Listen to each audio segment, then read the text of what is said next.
नमस्कार दोस्तों, मैं महेंद्र वर्मा अपने YouTube channel target with Mahendra पर आप सभी लोगों का हार्दिक स्वागत करता हूं। दोस्तों, आज हम बात करेंगे खिलजी वंश पर कि खिलजी वंश का संस्थापक कौन था और उसने अपने इस नए वंश को कैसे आगे बढ़ाया। दोस्तों, खिलजी वंश को खिलजी क्रांति के नाम से भी जाना जाता है और इसका जो संस्थापक था वह जलालुद्दीन खिलजी था और इसी ने जो है गुलाम वंश के अंतिम शासक कैकवाद के बेटे क्यूमर्स की हत्या करके गद्दी प्राप्त किया था। तो आइए देखते हैं खिलजी वंश। तो अगर खिलजी वंश के संस्थापक की बात किया जाए कि इसका संस्थापक कौन था, तो इसका संस्थापक था जलालुद्दीन खिलजी। और जलालुद्दीन खिलजी का जो टाइम पीरियड है वह 1290 से लेकर 1296 ईस्वी तक है, यानी कि 6 वर्षों तक जलालुद्दीन खिलजी ने शासन किया। एक क्वेश्चन पूछा जाता है, बार बार question IAS, PCS, TGT, PGT के एग्ज़ाम में पूछा गया है कि जलालुद्दीन खिलजी का राज्याभिषेक किसके महल में हुआ है। तो आप देखेंगे बलबन का जो है पौत्र था कैकवाद और बलबन के बाद यही गद्दी पर बैठा था।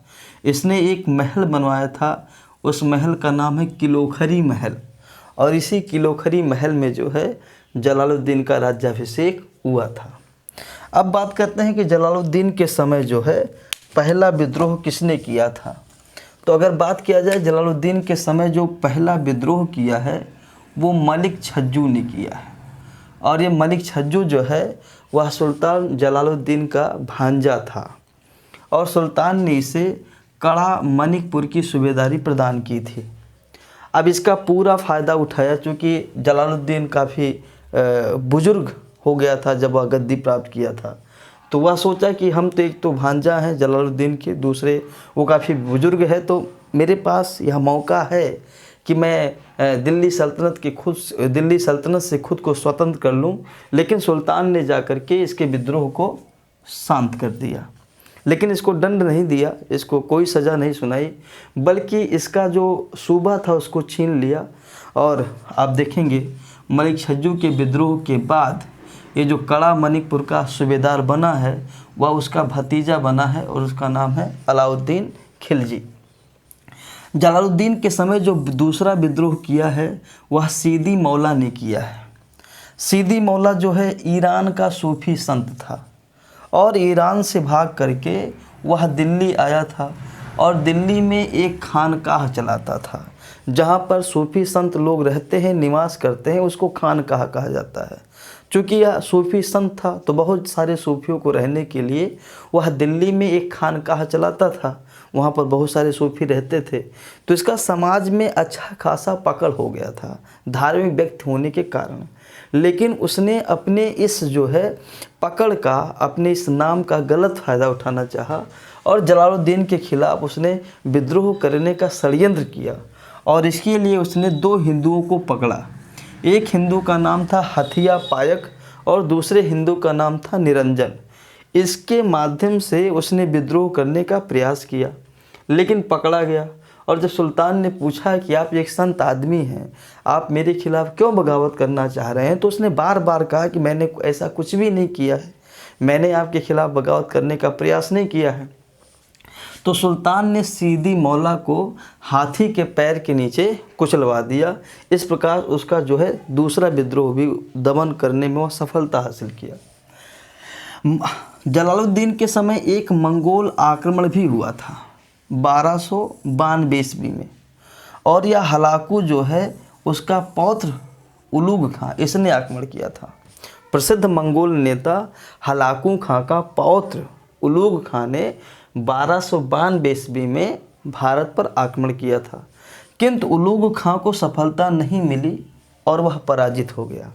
और जब वह पराजित हुआ तो सुल्तान ने उससे इस्लाम धर्म स्वीकार करने को कहा कि उलूग खां, अगर तुम इस्लाम धर्म स्वीकार करते हो तो हम तुम्हारी जान को बख्श देंगे। और उलूग खां ने इस्लाम धर्म स्वीकार कर लिया और दिल्ली में ही बस गया। क्वेश्चन पूछता है कि जो मंगोल दिल्ली में बसे उस इलाके को क्या कहा जाता है। तो मंगोल जिस इलाके में बसे हैं दिल्ली के पास, वह इलाका जो है मंगोलपुरी के नाम से विख्यात हुआ। अच्छा, आप देख रहे हैं उलूग खां ने हार स्वीकार किया, इस्लाम धर्म स्वीकार किया। सुल्तान ने मंगोलपुरी में बसने के लिए कहा, वो बस गया तो सुल्तान बड़ा खुश हुआ और सुल्तान ने अपनी पुत्री का विवाह जो है उलूग खां से कर दिया। सुल्तान जो है अपनी पुत्री का विवाह उलूग खां से कर दिया। तो इस प्रकार से आप देखेंगे कि जो मंगोल नेता उलूग खां है वह सुल्तान जलालुद्दीन का दामाद भी है। इसके बाद हम अगर जलालुद्दीन के विजय अभियान की बात करें तो सबसे पहले उसने रणथंभौर अभियान किया था। सबसे पहले उसने रणथंभौर अभियान किया था जैसे ही गद्दी पर बैठा है, यानी कि 1290 ईस्वी में ही उसने जो है रणथंभौर पर आक्रमण किया है। और इस समय रणथंभौर का जो शासक था उसका नाम था हम्मीर देव, उसका नाम था हम्मीर देव। लेकिन यह अभियान असफल रहा, यानी कि जलालुद्दीन का रणथंभौर पर अधिकार नहीं हो पाया और रणथंभौर से उसको निराश होकर वापस लौटना पड़ा। किंतु रास्ते में सुल्तान ने एक दुर्ग को जीता है और उस दुर्ग का नाम है झांई का दुर्ग। ठीक है, तो क्वेश्चन पूछता है कि आप बताइए कि झांई का दुर्ग जलालुद्दीन ने किस अभियान के दौरान जीता था। तो झांई का दुर्ग सुल्तान ने जो है रणथंभौर अभियान के दौरान जीता था। तो दोस्तों इसका स्क्रीनशॉट लीजिएगा, फिर आगे बढ़ेंगे हम। इसका स्क्रीनशॉट लीजिए, फिर हम आगे बढ़ते हैं।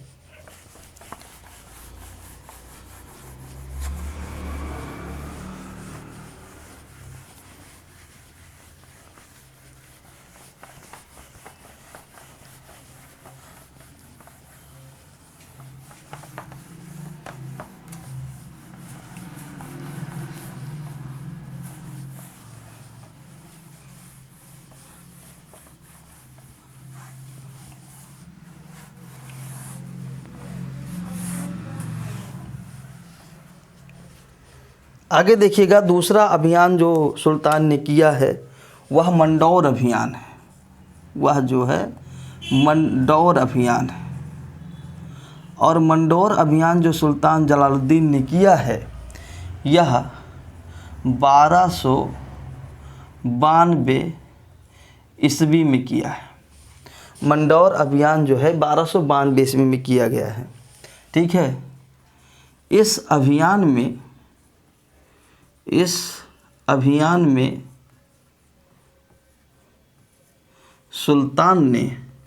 सुल्तान मतलब क्या है, जलालुद्दीन खिलजी, सुल्तान ने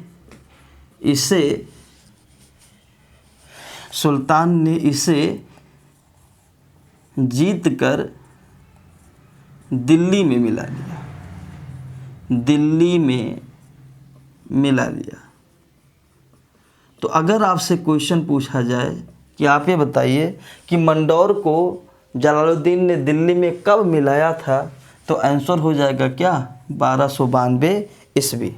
और इसके बाद अगर हम देखें तो भिलसा अभियान है। इसके बाद अगर हम देखें तो भिलसा अभियान है। और अगर भिलसा अभियान की बात किया जाए तो भिलसा अभियान भी जो है 1292 ईस्वी में किया गया है। मगर यह अभियान जलालुद्दीन खिलजी ने नहीं किया है, यह अभियान जो है अलाउद्दीन ने किया है। तो देखिएगा, अलाउद्दीन ने इसे खूब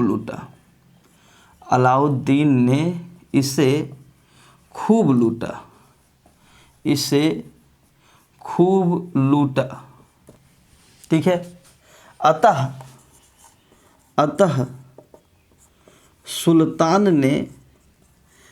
सुल्तान जलालुद्दीन ने इसे, यानी कि अलाउद्दीन खिलजी को, इसे अवध का भी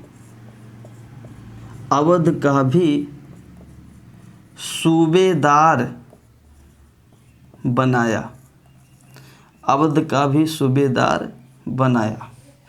तो आप देखिएगा, जब मलिक छज्जू ने विद्रोह किया था तब अलाउद्दीन को जो है कड़ा मणिकपुर का सूबा मिला था।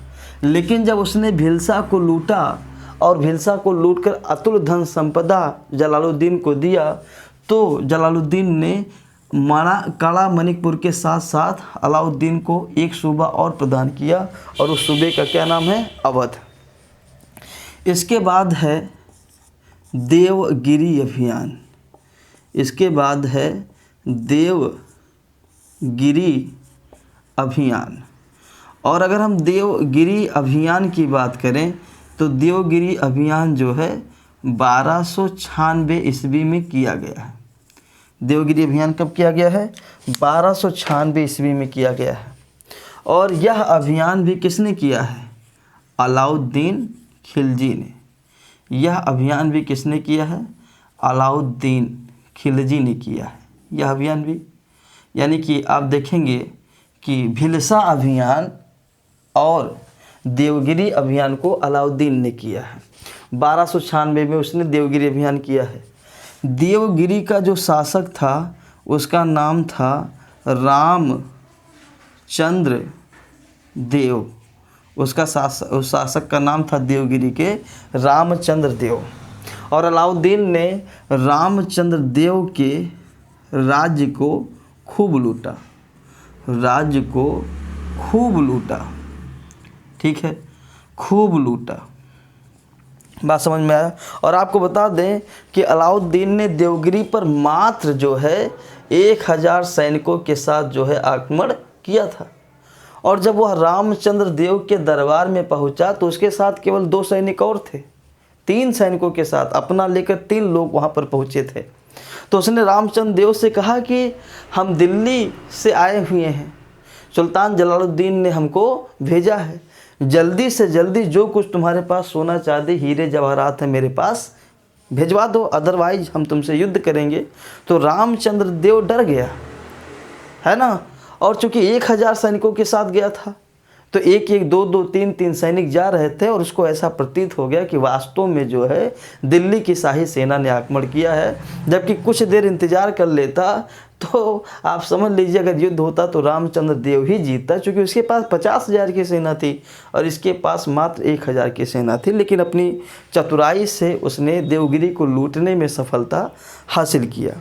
अच्छा, वह जो है सुल्तान से आज्ञा लिया था कि हम चंदेरी लूटने जा रहे हैं, चंदेरी आक्रमण करेंगे, लेकिन वह पहुंच गया था देवगिरी।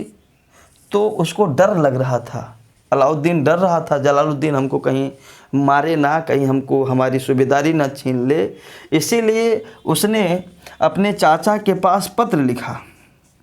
उसने अपने चाचा के पास पत्र लिखा कि चाचा, हमने बहुत ही घृणित काम किया है। हमने आपसे कहा था कि हम चंदेरी आक्रमण करने जा रहे थे, लेकिन हमने देवगिरी को लूट लिया है। तो हम माफ़ी मांगना चाहते हैं आपसे, हम आपसे जो है माफ़ी चाहते हैं, और जो कुछ भी लूटा है हमने वो सब आपके चरणों में हम अर्पित करना चाहते हैं। तो जलालुद्दीन जो है यह बहुत ही दयालु टाइप का शासक था और यह बहुत ही जल्दी जो है बहकाव में आ गया अलाउद्दीन का। और जलालुद्दीन जो है इससे मिलने चल पड़ा कड़ा मणिकपुर में। कड़ा मणिकपुर में जलालुद्दीन जो है इससे मिलने आया, इससे मिलने आया। अब देखिएगा ये बीच में नदी बह रही है, नदी के इस तरफ जलालुद्दीन है और नदी के इस तरफ जो है अलाउद्दीन है। अब जल मार्ग से आया था जो है जलालुद्दीन, अब यहाँ है, यहाँ पर अलाउद्दीन है पानी में। तो अलाउद्दीन ने कहा, चाचा हम आपसे मिलने आए हैं, आपसे माफ़ी मांगने आए हैं, तो आपके जो सैनिक है तलवार लेकर खड़े उनको आप दूर कर दीजिए और बिना शस्त्र के आप आइए और मैं भी बिना शस्त्र के आऊँगा। तो जलालुद्दीन ने अपने सैनिकों के शस्त्र फेंकवा दिए और 1-2 सैनिक के साथ वो अलाउद्दीन के पास गए। लेकिन अलाउद्दीन ने अपने सैनिकों के शस्त्र नहीं फेंकवाए और जैसे ही अलाउद्दीन के गले मिलता है जलालुद्दीन खिलजी, वैसे ही अलाउद्दीन के इशारे पर जो है उसके एक सैनिक ने जलालुद्दीन के पीठ में छुरा भोंक दिया। और इस प्रकार से आप देखेंगे कि जलालुद्दीन की हत्या अलाउद्दीन ने 1296 ईस्वी में कर दी और बन गया दिल्ली का अगला सुल्तान। तो इस प्रकार से आप देखेंगे अपने चाचा जलालुद्दीन खिलजी की निर्मम हत्या करके अलाउद्दीन दिल्ली सल्तनत का सुल्तान बना है। तो अगला शासक हम पढ़ेंगे अलाउद्दीन खिलजी, जिसका टाइम पीरियड है 1296 ईस्वी से लेकर के 1316 ईस्वी।